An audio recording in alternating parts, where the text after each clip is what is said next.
नाज़रीन गिरामी अस्सलामु अलैकुम रहमतुल्लाहि व बरकातुहू। सीधी बात के ताज़ा तरीन प्राइम टाइम में आप लोगों का इस्तकबाल है। नाज़रीन गिरामी, मैं अंसार अज़ीज़ नदवी इस वक्त एक और अहम तरीन मौजू जो इंटरनेशनल अखबारात में बहुत ज़्यादा सुर्खियाँ बटोर रहा है, ट्रंप के वेनेज़ुएला मुल्क पर हमला करने, वहाँ के सदर को अगवा करने के बाद, वहाँ के 50% ऑयल पर कब्ज़ा करने के बाद ग्रीनलैंड पर कब्ज़ा करने की साजिशें कहें या कोशिशें या उस ज़मीन को ख़रीदने की बातें डोनाल्ड ट्रंप की जानिब से। नाज़रीन गिरामी, हकीकत यह है कि आलमी नक्शा बदल रहा है। जिनकी निगाहें मुस्लिम ममालिक के तेल पर थे, ज़खायर पर थे, कुछ ममालिक को ज़ेर करने में कामयाब हुए, कुछ ममालिक ज़ेर नहीं हुए, तो अब इन दरिंदों की जो लालची निगाहें हैं वो अपने ही ममालिक की जानिब या अपने पड़ोसी ममालिक की जानिब जा रही हैं।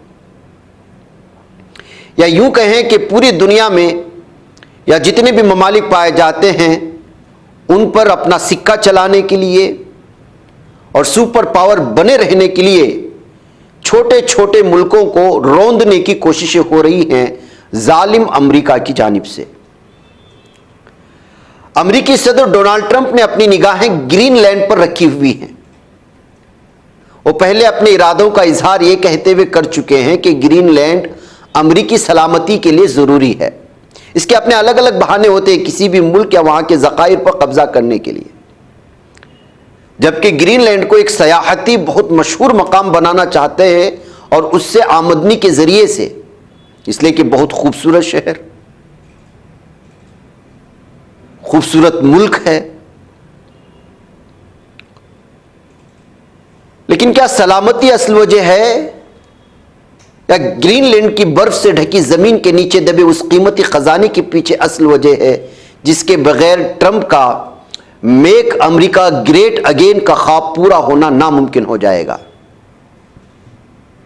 देखने को तो ये ज़मीन आपको महसूस होगा कि ये जो है बर्फ में ढकी हुई है, लेकिन इसकी नीचे जो अल्लाह ताला ने ख़जाने रखे हैं उस पर जालिम अमेरिका की लालची निगाहें लगी हुई हैं, जैसे वेनेज़ुएला के ऑयल पर लगी हुई है। अगर आप दुनिया के नक्शे पर ग्रीनलैंड को देखेंगे तो यह दुनिया का सबसे बड़ा जजीरा है जो समंदर से घिरा हुआ है,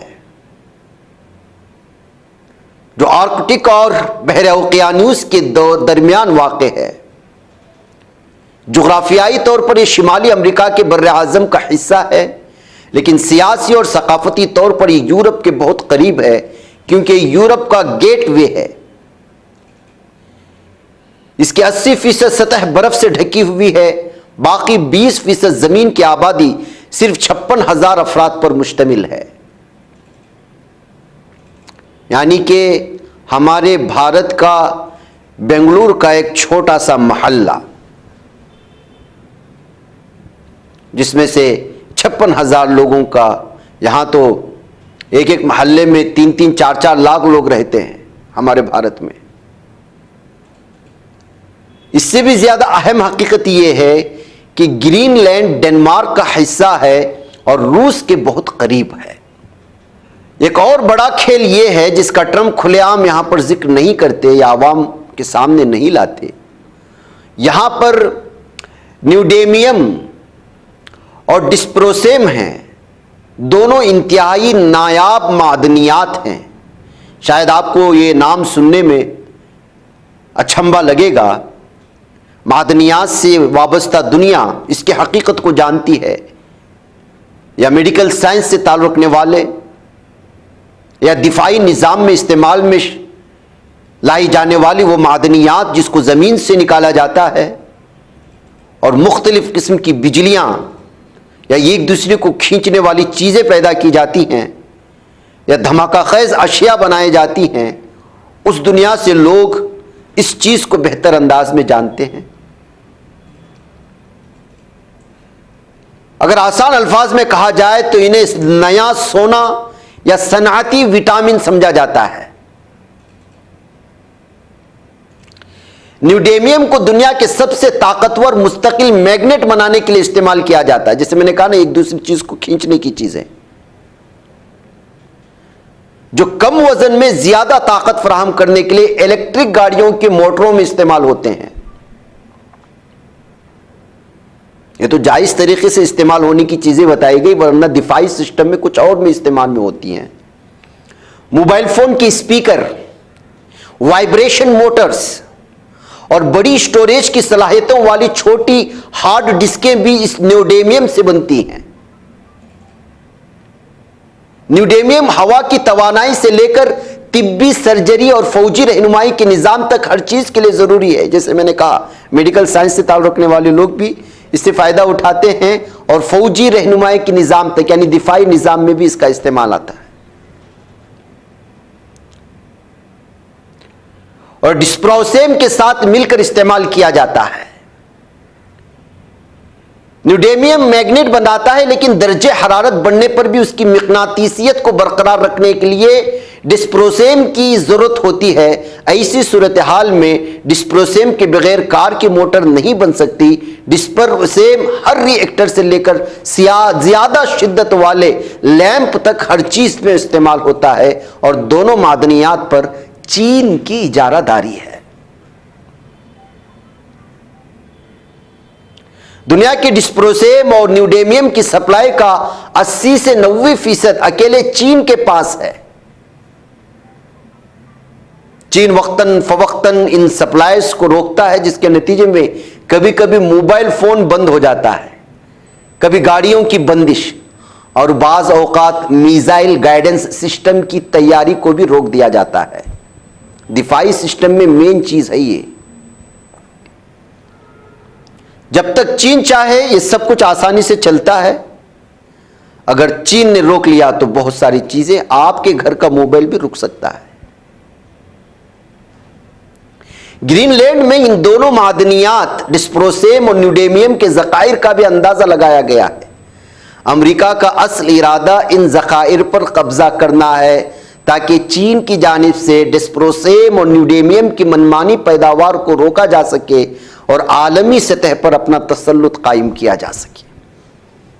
ताहम ये इतना आसान नहीं है, क्योंकि ग्रीनलैंड डेनमार्क का हिस्सा है और डेनमार्क नेटो कारकुन है जिसमें अमेरिका खुद शामिल है।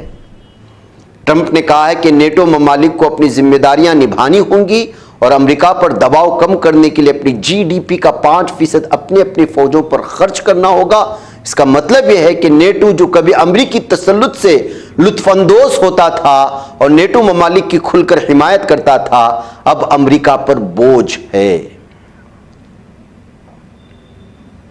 यही नेटो मुसलमानों की बस्तियों को तबाह ताराज करने में सबसे ज्यादा हिस्सा लिया था। आज इसी नेटो में शामिल ममालिक अमेरिका से डरते हैं और अमेरिका इनसे दूर भागना चाहता है। इसीलिए अल्लाह ताला कहता है, तुम एक मंसूबा बना रहे होते हो, तुम कुछ साजिशें कर रहे होते हैं, लेकिन हमारी प्लानिंग कुछ और चल रही होती है। अब हाल यह है कि अमेरिकी धमकी के खिलाफ पूरा यूरोप मुत्तहिद हो चुका है। 7 यूरोपीय ममालिक खुलेआम ऐलान कर चुके हैं कि ग्रीनलैंड पर कोई समझौता नहीं किया जाएगा। इसमें फ्रांसीसी सदर मैक्रोन, जर्मन चांसलर मिर्ज अतालवी, वजीर आजम मेलोनी, पोलैंड के वजीर आजम टस्क, हिस्पानी वजीर आजम सांचेज, बरतानवी वजीर आजम स्टारमर और डेनमार्क के वजीर आजम फ्रेडरिसन का मुश्तरका बयान शामिल है, जिसमें उन्होंने अहद किया है कि ग्रीनलैंड के अवाम की मर्जी और बैनुल अक़वामी कानून के उसके मुस्तकबिल का तयन करने के लिए इस्तेमाल किया जाएगा, बजाय इसके कि अमरीकी मनमानी को बर्दाश्त किया जाए।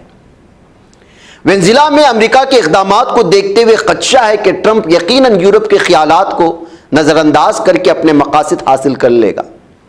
अगर ट्रंप ऐसा करते हैं, रूस, चीन भी उन ममालिक को फतह करने की दौड़ में शामिल हो जाएंगे जिन पर उनकी नजरें पहले से हैं। मिसाल के तौर पर रूस की नजरें यूक्रेन पर हैं, जबकि चीन ताइवान पर कब्जा करने का बहाना तलाश कर रहा है। नाज़रीन, ये सारी चीज़ें न्यूज़ पोर्टल एबीपी में पेश की गई थी तफसीलात, उसी का कुछ खुलासा हमने आप लोगों के सामने पेश किया है इनपुट के साथ। मुझे इजाज़त दें। अस्सलामु अलैकुम रहमतुल्लाहि व बरकातहू।